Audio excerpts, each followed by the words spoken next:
স্ত্রীর নির্মম মারধরে ভীত স্বামী। চাঞ্চল্যকর অভিযোগ মধ্যপ্রদেশের পান্নায় এক অভূতপূর্ব ঘটনা সামনে এসেছে। 30 বছর বয়সী লোকেশ মাঝি নামে এক যুবক তার স্ত্রী হর্ষিতা রায়কোয়ারের বিরুদ্ধে নির্মম মারধরের অভিযোগ এনে সাতলা থানায় পুলিশের দ্বারস্থ হয়েছেন। আমার স্ত্রী আমাকে মারধর করে স্যার, দয়া করে আমাকে বাঁচান।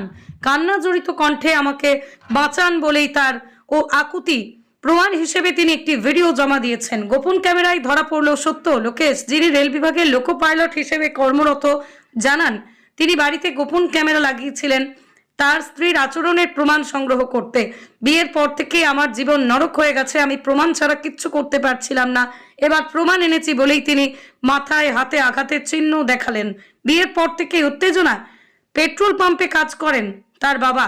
লোকেশ জানান, আমি একটি দরিদ্র পরিবারের মেয়েকে বিয়ে করেছিলাম, বিয়েতে কোনো যৌতুক নেইনি, কিন্তু বিয়ের পর থেকেই হর্ষিতা, তার মা ও ভাই টাকা সোনার উপর দাবি করতে শুরু করেন। তারা আমাকে আমার বাবা মা বন্ধুদের সঙ্গে দেখা করতে দেয় না, বাড়িতে কাউকে ঢুকতে দেয় না, অভিযোগ করেন লোকেশ। আত্মহত্যার হুমকি ও ভয়। লোকেশের অভিযোগ, পুলিশে যাওয়ার কথা জানতে পেরেই হর্ষিতা তাকে হুমকি দিয়েছেন। সে বলেছে, আমি আত্মহত্যা করব, আমার মেয়েকে মেরে ফেলবো, তোমাকে ফাঁসিয়ে, মিথ্যা মামলায় ফাঁসিয়ে জেলে পাঠাবো, উদ্ধৃত করেন তিনি। লোকেশ জানান, একবার হর্ষিতা মশা নিরোধক ওষুধ খেয়ে আত্মহত্যার চেষ্টাও করেছিলেন।